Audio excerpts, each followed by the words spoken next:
Tayo, simple lang ang buhay natin. We live within our means. Opo. Tingnan mo yung mga ibang tao dyan. Oh, nakatira na nga sa barong-barong. Nakatira na lang kusan.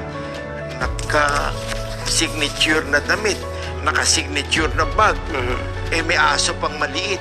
Mag-aaway na kami nun. Lutukoy ko to, especially sa mga anak ko. Opo. I do not allow them to be going around na magyabang na kung ano-anong sinusuot at kung ano-anong dinadala. Kailangan tinuturo sa mga bata na matuto ng simpleng buhay. Eh, yung anak ko bunso, si Jacob, kagagraduate na college, pinadala ko sa probinsya, sa Pangasinan, sa planta. Sabi ko, diyan ka magtatrabaho araw-araw, diyan ka matutulog, kasama mo kakain ng lunch at dinner yung lahat ng empleyado. Huwag ka makakain-kain sa labas ng McDo kung ano-ano, ha? Dahil you are going to, as if, show them na hindi mo sila kapareho.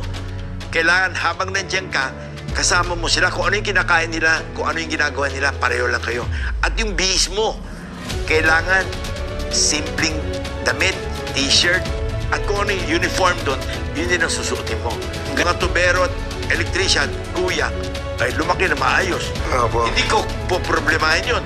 Eh pare, kung pinalaki mo yung mga anak mo malalaking ulo, baka makipagsunto ka sa security guard sa kalye yun.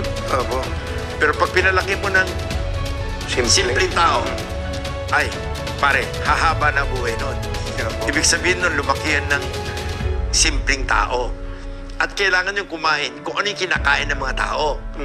Hindi sila lalaki ng ganun. Kailangan tayo magsabi sa kanila, ganun lang kayo. Huwag nyo rin bibigyan ng baon. Kailangan magdala sila ng pagkain. Yun ang baon nila sa eskwela. Huwag yung pupunta sa eskwela at kung ano-ano binibili.